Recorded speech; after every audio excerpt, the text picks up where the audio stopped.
Buenas tardes. Buenas tardes. Estamos aquí en Chiapa de Corzo, en México, Qué maravilla, sé con bienvenido. un testigo de la historia excepcional, ¿no es verdad?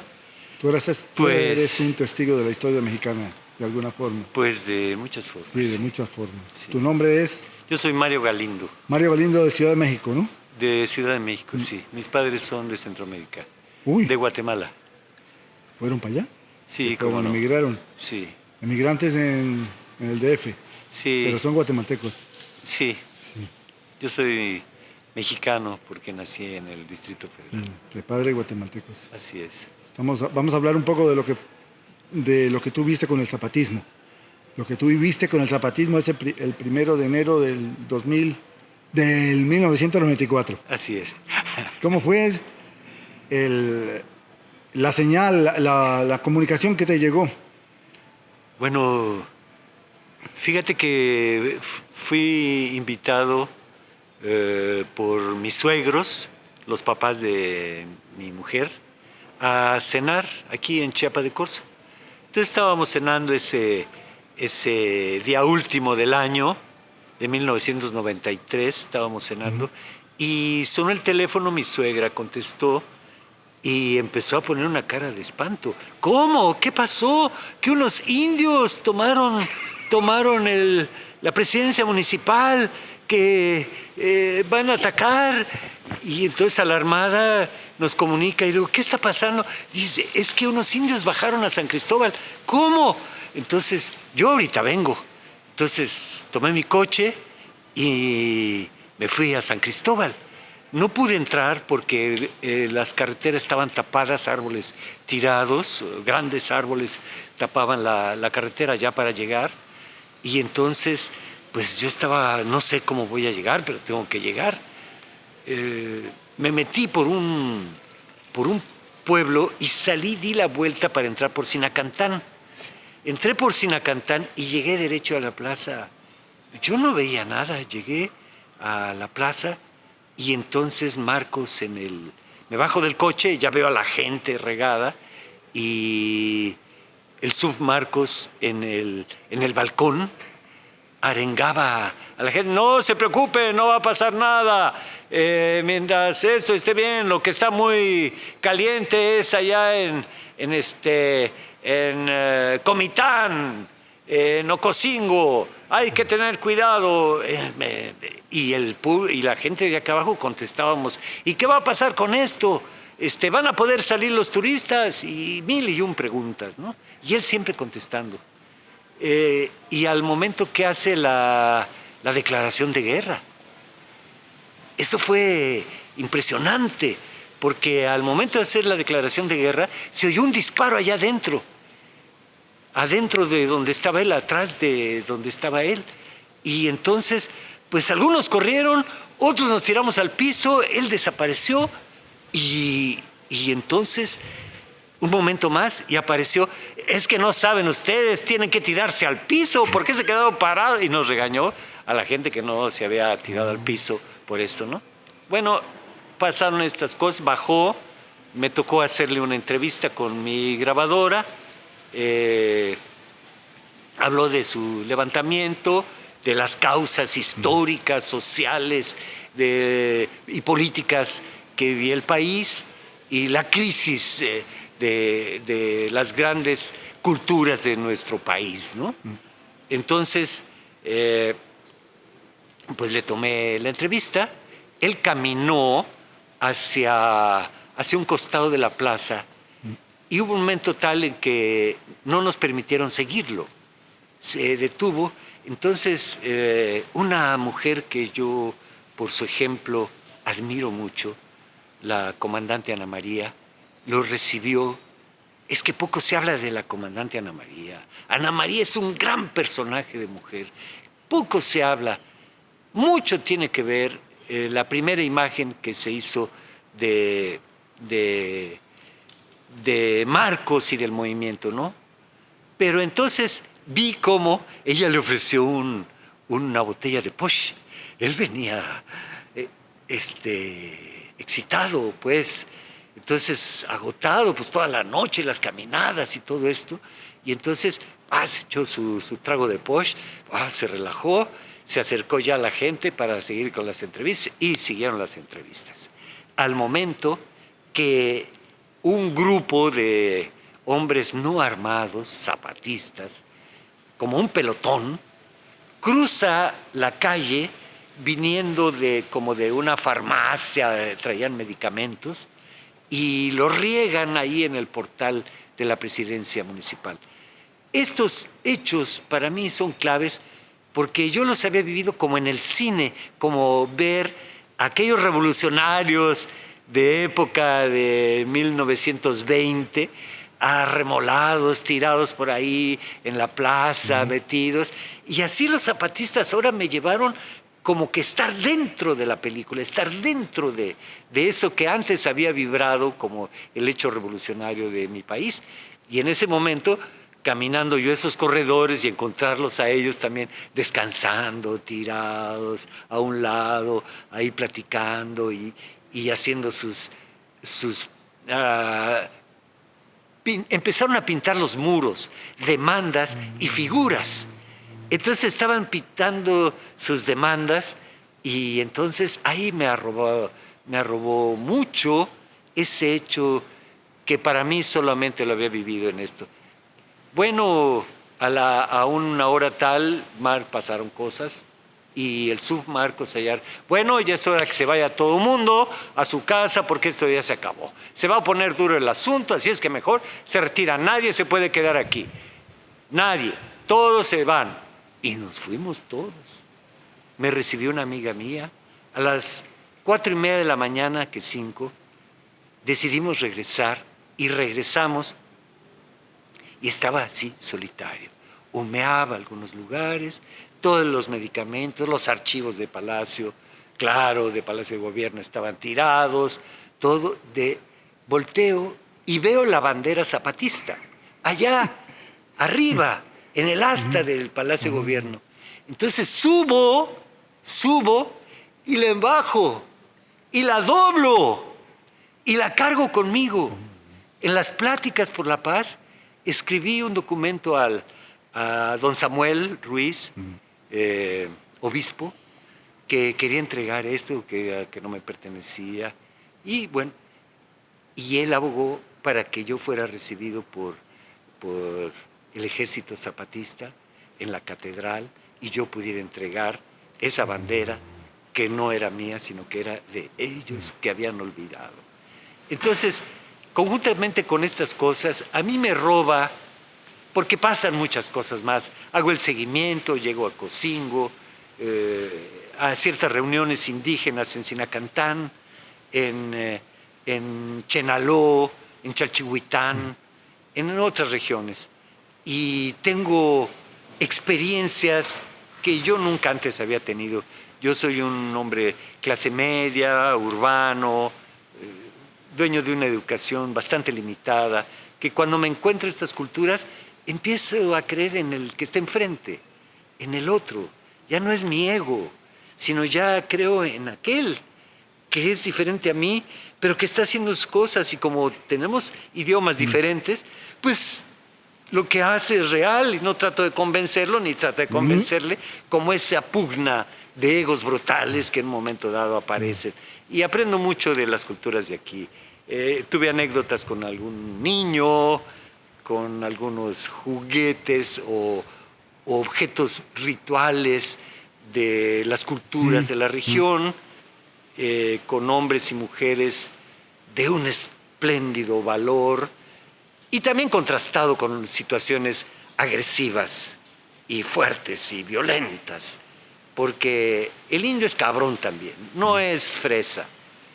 No el hecho de ser indígena para mí es un hecho amoroso, sino que debe mostrar él también su corazón, su espíritu, su pensamiento, para poder reconocernos y reconocer.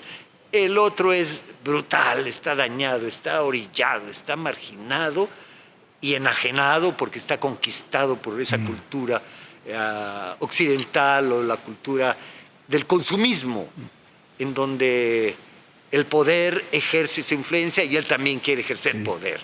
Entonces hay contradicciones. Desde ese año yo me quedo en Chiapas. Empiezo a viajar hacia los reinos de la cultura zoque, hacia la selva, no solamente con los zapatistas, sino con los lacandones directamente, con amigos arqueólogos, sociólogos, y a la costa, las zonas altas, a reconocer en las culturas de estas regiones, a los pueblos de mi tierra, también así le voy a llamar, que son los pueblos guatemaltecos y centroamericanos. Las fronteras son fronteras geográficas, diré políticas, que no son geográficas porque es la misma. Es el proceso del hombre que se va encontrando constantemente en sus diferentes formas de expresión. Y bueno, esa es mi experiencia en Chiapas. Y bueno, ahora que estoy contigo. ¿Tú conociste a Samuel Ruiz? Sí, cómo como no, obispo? cómo no. Me impactó, don ¿Ah, sí? Samuel. Oh, sí. Qué capacidad y qué inteligencia para dar sus conferencias de prensa, con toda la prensa del mundo ahí enfrente de él, queriéndole decir cosas, y él poniendo orden y contestando. No, un señorón. Pero a él no, Cuando a él no lo acusaron de ser cómplice del zapatismo también, ¿no? Sí, cómo no, pero él está más allá del ser cómplice o no, sino que es un hombre de sabiduría que sabe leer las necesidades de sus feligreses en este caso, o de los seres humanos, para poder entender la necesidad de ese cambio, de ese nuevo amanecer necesario para los grupos indígenas que él abrazó con amor. Cuando él murió, yo estuve en su velatorio en catedral, tomé fotografías de su presencia en su ataúd, y cómo los indígenas en sus rezos, en sus danzas, en sus lloros, en su eterno canto de alabanza, al sonido del caracol arriba del altar y de esos elementos que se van mezclando de las culturas, vibró profundamente el pueblo humilde, sencillo, que bajó de las montañas, que bajó de los valles, que se acercó de las costas de una manera increíble. Y así los zapatistas, afuera de la iglesia y catedral, arengaban, porque el ejemplo de la revolución y el ejemplo de esto es don Samuel, y los zapatistas vibraron también ante la muerte de don Samuel. O sea, nunca se abandonan, ni se abandonarán, porque el movimiento zapatista también refleja, a mi modo de ver, a mi subjetividad, la presencia de don Samuel Ruiz. Don Samuel Ruiz siempre estará presente en el movimiento zapatista, siempre. Es un hecho que no se puede negar. Porque Marcos tenía alguna relación con él, con Samuel. ¿Tú? Yo no lo puedo decir, es algo que yo no lo puedo decir, pero creo que sí, creo que sí, pero yo no lo puedo decir, porque nunca los vi hablando, a ellos, dialogando, para decir, sí, tenían esta relación. En las pláticas por la paz salían por aparte el grupo de zapatistas, don Samuel, ¿me entiendes? Cómo llegaron el comité de diálogo, en fin, estas cosas. Sí. Yo nunca los vi dialogar personalmente, ni tengo constancia de documento alguno donde pueda constatar esto. Sin embargo, por los enunciados de don Samuel y de Marcos, pues sí. Ya. Pues sí. Ahora mismo se han cumplido 25 años Wow. del zapatismo. Qué padre. Pues son unos, es un grupazo, mano. Es un grupazo. A mí me cambió, ¿eh? Te digo, yo me quedé aquí. Yo vine a cenar. De los zapatistas está en la América del Sur, en su Mesoamérica, pues, porque pues esos son los grupos de las culturas nativas de este continente. Igual pasó en Guatemala. Igual pasó Igual en Guatemala. pasó en Así Guatemala. es. No, y en Y Salvador. Igual, es una guerra brutal O sea, en Salvador. pero si el grupo que llega con Marcos, con el Submarcos, así le voy a seguir llamando, el grupo que llega con el Submarcos es un grupo cuajado que viene desde, diré yo, desde las FARC, de cómo se da en Nicaragua, en El Salvador, cómo llega a Chiapas. O sea, no es un punto de aparte, sino es una unidad. Eso es lo interesante. Cuando yo empecé a estudiarlo, empecé a detectar esos vasos comunicantes que siempre existe en los grupos de pensamiento, no diré liberal, sino libertario, me gusta la palabra, y el concepto, el hecho libertario. Hay vasos comunicantes entre hombres y mujeres, un devenir, un flujo, se entrelazan. Así en el devenir social dentro del movimiento del arte, ¿no? Del teatro, del cine, del sonido, del periodismo, siempre hay un flujo y eso es sumamente atractivo. No solamente el hecho bolivariano, sino el hecho histórico, que se da como un flujo natural de las culturas, desde las culturas antiguas hasta hoy, nuestros días, ¿no? Porque ellos dicen que están ahora en resistencia allí, se quedan ahí en su territorio en resistencia. ¿Tú Sí. piensas que ellos deben permanecer en su sitio o que debe expandirse más No, por es México? que ellos están ¿Cómo lo- expandidos. No, en este momento en Sí. su geografía, o sea, Sí. están, pero lo otro, digamos que sea más virtual o ¿cómo lo ves tú? Yo los veo que están expandidos. ¿Sí? Sí. Los veo de repente en la comarca de La Laguna, me los encuentro en Michoacán. O sea, están expandidos porque hacen labor con su comunidad, con sus grupos sociales, con sus indígenas nativos, así con los nayaritas, ¿me entiendes? Y no hacen, ¡ah, estamos acá, véanme, véanme! O sea, no hacen el show como los pequeños burgueses que somos, que todo lo quieren hacer show, ¿no? No, están trabajando. Eso es muy importante. Están trabajando, no están encerraditos. Mucha gente, ¿qué hacen ahí encerrados? No sirve de nada, están arrinconados. Pero eso es absurdo. Es que no tener vista. Están trabajando, exportan zapatos. ¡Wow! ¡Qué zapatos, qué botas! No manches, son trabajadores chingones y bien organizados. Y las nuevas generaciones más todavía. Ideológica, bien puesta, analítica, crítica, visionaria de un trabajo místico y disciplinado que lo encuentro en muchos lugares del país. No están encerraditos. Ha influido bastante. ¡Oh, muchísimo! Muchísimo. Ellos están dentro del proceso. Y la gente los quiere ver marginaditos. Pues no es cierto. ¿Me entiendes? Sí, sí. No están orillados, están trabajando, organizados. En Oaxaca, los movimientos magisteriales, acciones, los ven, los estimulan, los notan que son arribistas, ¿me entiendes? No vamos con ellos, tienen nuestro apoyo, pero no vamos con ellos. Y se separan y saben jugar. Eso es lo muy interesante. Ya. No, para mí es un ejemplo a vistas el movimiento zapatista de gran dimensión, no marginal, de gran dimensión. Se proyecta a la historia como un grupo de alto nivel de pensamiento, de acción y de trabajo, de disciplina. Eso. Hay algo importante y es que no se bebe alcohol en esos territorios.